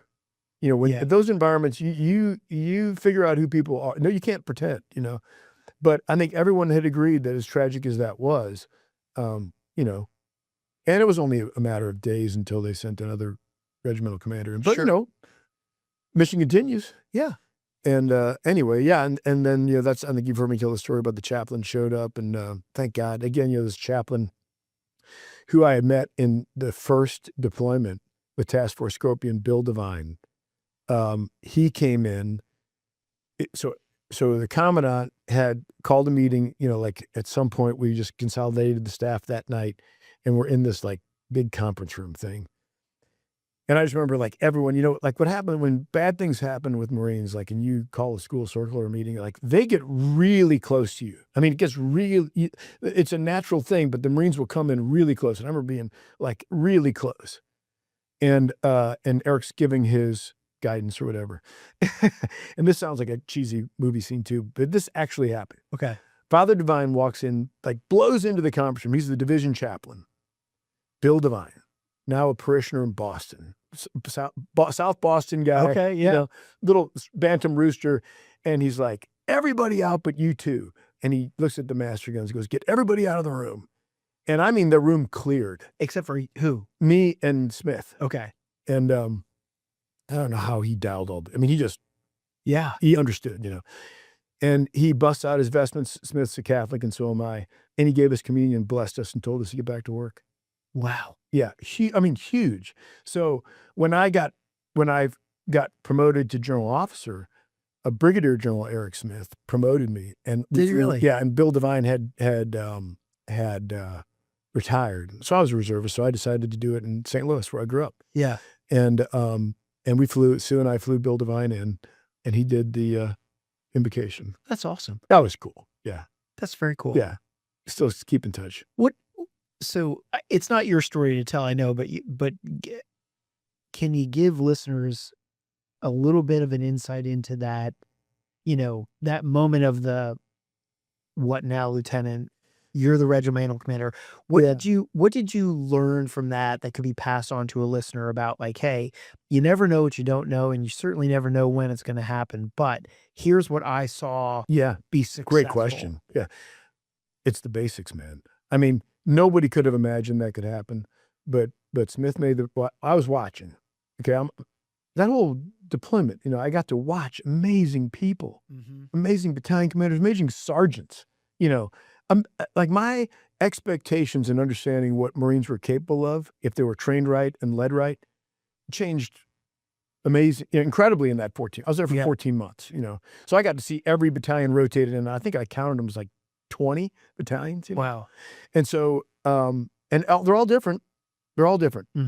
So I got to watch them all, and I got to watch guys like Eric Smith and Sparky Renforth and John Toulon and Kevin Shea.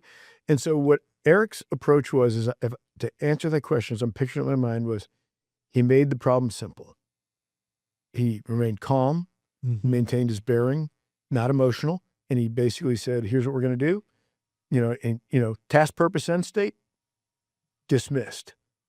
And I'm sure he closed with, as he usually does, is, hey, I expect you to do your job, which, is really good for Marines to hear. It's like, hey, let's get out, let's go. Right. And so that's what I remember, just watching. It's like, okay, the worst circumstances possible. And this guy just treated it like, this is a problem we're going to solve. Let's go. Yeah. When I hear you answer that question, I had my own moment of reflection, and you were saying before, like, this is what I remember. Yeah. What could have been doing jumping jacks in a room, but this is what I remember. I remember at TBS watching one of those, like, fake casualties, so they put the next person in charge kind of thing happen. My recollection of lieutenants put in that situation was that the faster, quicker, and more spazzed out your decision-making was, the more you seemed in charge. Yeah. Right? Like, decisive, directive. I've been ready for this moment. I've been, Yeah. And then to hear how Eric handled it is completely different. Yeah. And so I hope that listeners take that away from it, which is, at my point in my life now, if that were to ever happen to me, I hope that my first reaction would be, hey, keep it simple, calm down, whatever. Yeah. But I don't feel like I was brought up like that. No, it's an evolution, Dave. Again, my opinion. Yeah. Okay. Well, that's why you're on the show. Yeah. I thought it was for the swag, but yeah. So we make young leaders to be bold and audacious and confident. And so that sense of urgency, maybe that what you're describing is maybe a little bit of uncalibrated urgency. Yeah. But at that level, that might be appropriate because you're directly involved. You're directly involved, and you're demonstrating and you're trying to change the calculus of the moment as a first person actor. Right. But as you go through your career, your job becomes more and more to set the conditions for other people to be successful in that moment. And so, I think it happens as I was able to watch the best leaders. They became more selfless as they got older because they understood that victory or overcoming the hardship was going to come probably as a result of some shit-out NCO or company grade officer that's going to change the calculus at this moment. And all I need to do is, on the front end, prepare that person for the moment. In the moment, support them with whatever they need. And on the back end, support them because, everybody's going to second guess everything when things go sideways. Yeah. And so if you do those three things before, during, and after, over time, it works out. Yeah. It just does, for most people. Did Colonel Nicholson recover? He did. He did. He actually went back and took over 5th Marines. I remember writing him a note. Oh, really? Yeah, I remember writing him a card. When I had redeployed, he was there, and I was the next. And I remember writing him a letter saying, hey, you might be the only Marine in history to command 2 different regiments in the same war. Because he did, technically. Yeah. Okay. That's and true. he was a great guy. Now, it's funny. This goes to trauma. I remember way more of that moment of my memories. Like, of course, he got hit by a rocket. I don't even know if he remembers sitting down with Eric and I before. I don't know. Yeah. But later on, he was always senior to me. But at one time, we were both generals together. And I thought of him as a lion. This guy, immense respect. Even at the time, I can't remember if we were actually wearing the same rank, but I never saw him as a peer. He was always way bigger than that to me. Yeah. But I could tell, because we had a pretty good rapport before that happened. And then afterwards, he went on to serve in an incredible way. and was a phenomenal Marine. What were some of his big bills as a general officer? Oh, my God. He went on to be, 3 Meth commander, Oh, okay. and he was an absolute warfighter, tough guy, fast, smart, aggressive, funny, Yeah. appropriate when it's appropriate. But, yeah, it's funny. It was one of those guys when, eventually you might catch him or come close to catch him in rank, but you're never their peer because you just I hold know him what you mean. in such high esteem. Yeah. And he was always gracious to me. He never, he is a very impressive human. Yeah. You kind of, I got one more question about this regiment thing, and then I want to move on to your retirement stories. But you start rattling through some of those names that you just told me about. Yeah. And so, and now you saw that as a lieutenant colonel, and then you went on to, sit in the room at the EOS with all the other 3 stars in the commandant. Yeah. Here's my question. If you're an infantry regimental commander, what's the probability you become a general? I don't know. It just seems like a lot of those names are, okay. I mean, and I'm not saying this is right or wrong. I'm just telling you, in my time in the Marine Corps, especially being like on the corporate board at some point, and I sat on many general officer promotion boards and command assignments and stuff. The commandant picks command for generals, but you sit on promotion boards and you pick generals and stuff. And so what people tend to value is, think of it this way, like we were talking about with the JAGs and me having an advantage because I was a lieutenant in the infantry. I had already been banged on by the Marines. You know what I mean? Yeah. I'd already been like taken into the corner and banged around a little bit and came out understanding kind of who I was and stuff. So the more times you're in charge and in command, 2 things happened. I really believe this. You can't fake it. The Marines figure you out. I agree. Now, You're so right. But it doesn't mean that some people, very few, small minority, don't know how to play the system and move up. That's in any organization, civilian or military. Mm-hmm. But in general, the Marines will take you where you're going to go. So if you put in good work for them and you train them and you're hard and you don't try to be their friend, then somehow what I believe, I'll take this to my grave, is that they'll forgive you because they understand you're going to have days that aren't as good as other days. Right. And if you own it, and you get carried along by that. And so along the way, you learn a dose of humility. You get confidence because you do a good job and you want the next level and you get that job and you do a good job, and you're building your decision-making, you're understanding time and space, especially for warfighting. Like time and space of a regiment is different than time and space of a squad. Yeah, it is. Yeah, right. And the leadership tools that make people a good company commander aren't necessarily the same that make you a good MU commander. Some things are, but you can't be a first-person actor all the time and me, and have it work out. Yeah, right. So I think the Marine Corps really values command because of all those things. There's an assumption that if you had a successful command tour, you evolved and learned, and that the Marines, respected you enough that, the performance was good. Right.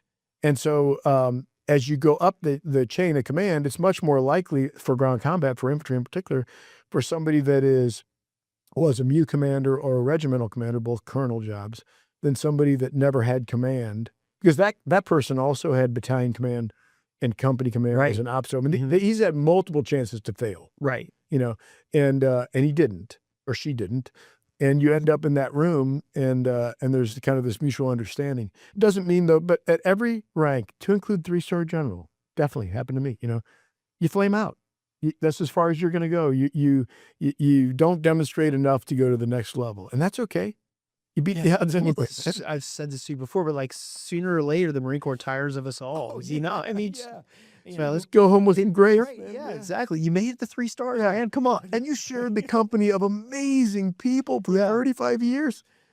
Go home with joy in your heart. Yeah, exactly. Which is going to lead us into the conversation about now that you're retired. But before we get off that, I just the reason I asked the question about the regimental commanders is because that question came to me because I listened to you talk about it, and I know all those names. I recognize. There was an amazing run of talent in that group. And I guess that's what I was saying was, with just that small sample size of names, it seems to me that if you're an infantry regimental commander, there's a pretty good chance that you're going to have longevity in your career into the general officer space. But maybe it was just that group of people. Maybe it was just that Probably window. both. It's probably both. It's probably. I haven't really thought about that, but it's probably a little bit of both. Yeah. I mean, like on one of the worst nights of your life, the fact that Eric Smith and Bill Devine are there.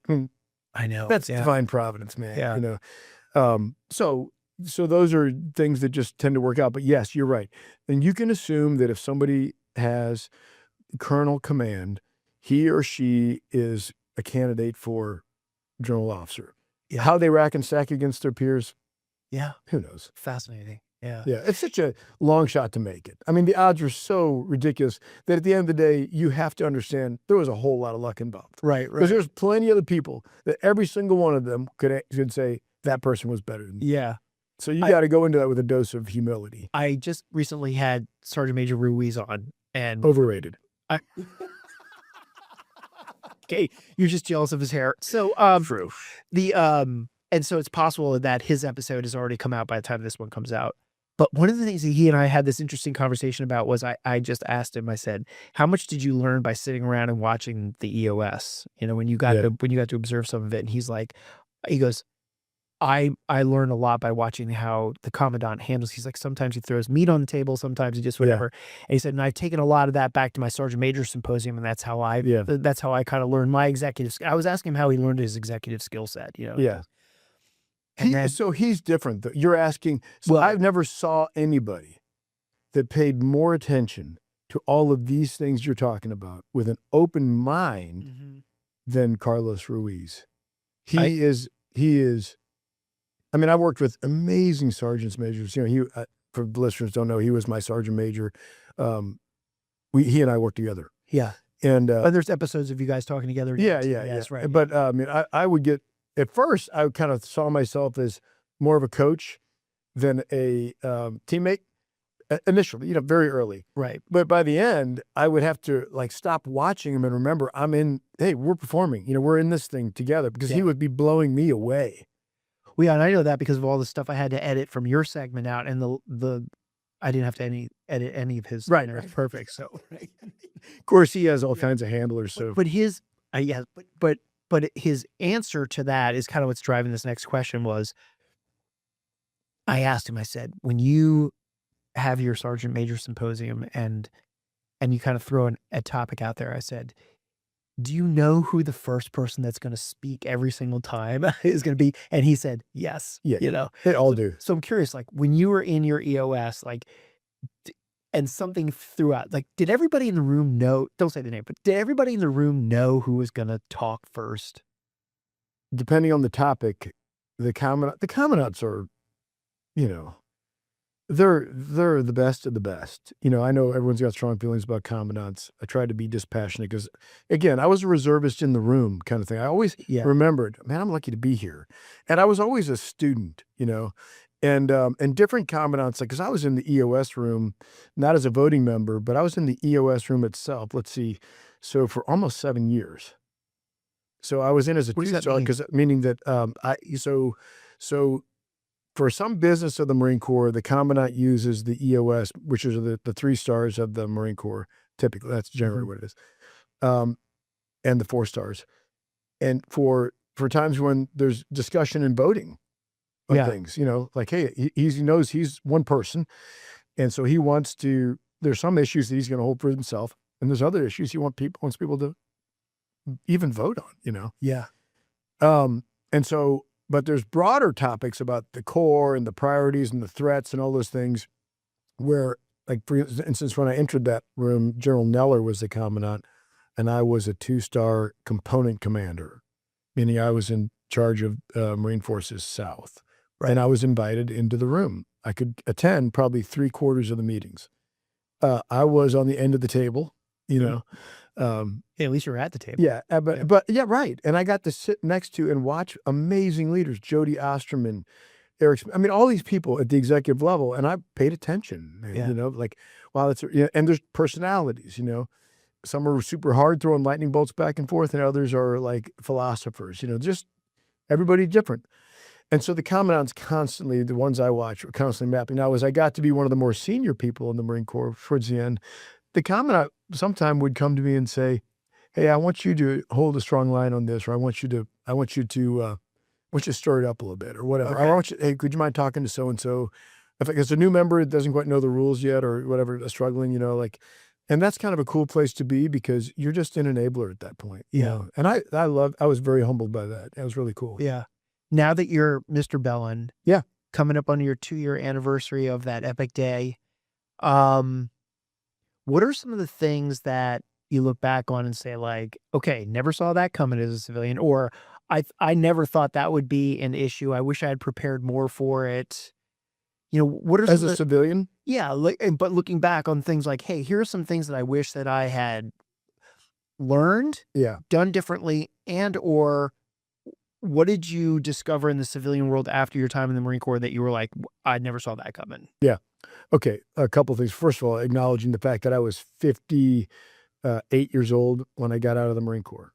Is that young or old for? Well, it's three-star? different than, so my answer about what I got You mean out just age is in going to be general? different Okay. than somebody that's 28. Yeah. Okay, so I've traveled to, and I've been a reservist. I got out of the Marine Corps and left, but for 9/11, I don't think I would have made it 20 years. I was on to doing other things. I guess I should have set the question up differently. For if every single active duty 3-star who sits in the EOS is listening to this episode right now, what's the, hey, gosh, wow, I really didn't expect this, or Yeah. here's what you learned that you don't realize until you are a civilian. Okay, so everybody gets out, especially the ones that have been in their whole adult life. They haven't tasted the civilian. I had. Right, you're a reservist. Yeah. I got it. You're right. So, but I would say to this is that massive change in your life.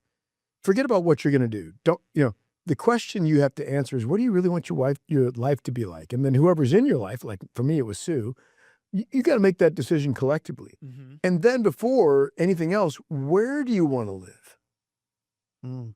Where do you want to live? Because that's going to inform, that's probably the most important thing about if your life is really going to be like what you say it is. And so Sue and I had a dream, and Sue supported about living on a farm. Being on a farm in rural America. That was my dream. It was my dream since law school. And she indulged me throughout our whole marriage. We've been married 30 years this year. And the opportunity arose in my last billet to buy a farm. We did. And we had no answers, man. But we were committed to just going there. Yeah. And we would fight and figure it out from there. You know what I mean? Yeah. And it's all worked out. It's all worked out. We have joy in our hearts. We're so lucky. If I would have taken a job, and I'm not going to name any cities, just to make some bigger money or whatever, there's no guarantee. Like, how long do you have? Yeah. So pick a future that is going to make you joyful. And trust me, if you want to work and, you have the skill sets that you'll add value someplace, and it's not going to be what you think. Yeah. That's how I was hoping you were going to kind of answer that question, because you and I talk about this a lot, just personally, not on recorded medium, about how much time you have left. Yeah. And then how tomorrow is going to be the best day of the rest of my life from a health perspective, And so, or maybe I should say today, because I don't know, but tomorrow, every single day is going to be that best day, probably, right? So what are the next 5 years of my life? Right. More important conceptual, like, could they be more important to my experience and things that I can do than the remaining 15? And are you going to burn those 5 years of good health, relatively good health, to get to the 15? Yeah.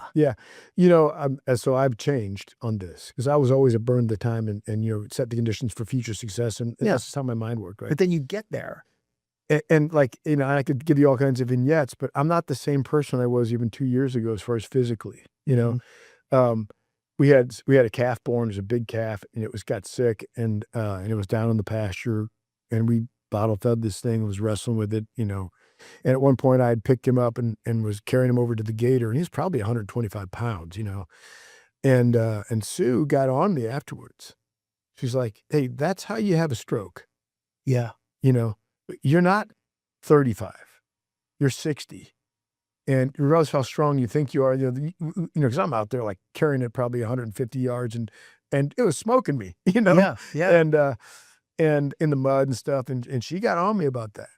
And here's what I would say is, if you're lucky enough like me to have had a marriage that has lasted, and I love my wife, and then why wouldn't I take that 5 years and intensely invest in the thing that's made my life the best part of my life, which is my family. Yeah.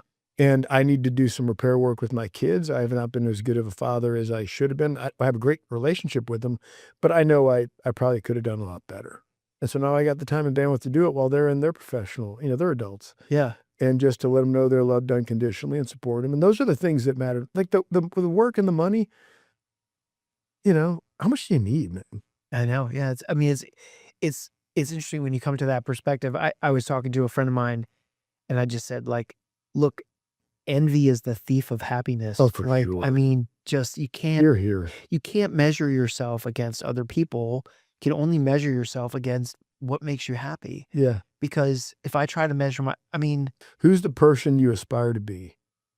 Go do that. Yeah, exactly. And I'm not even sure I could say like I aspire to be like this person. I don't think. Well, I look at it more like I really would like to have more grace.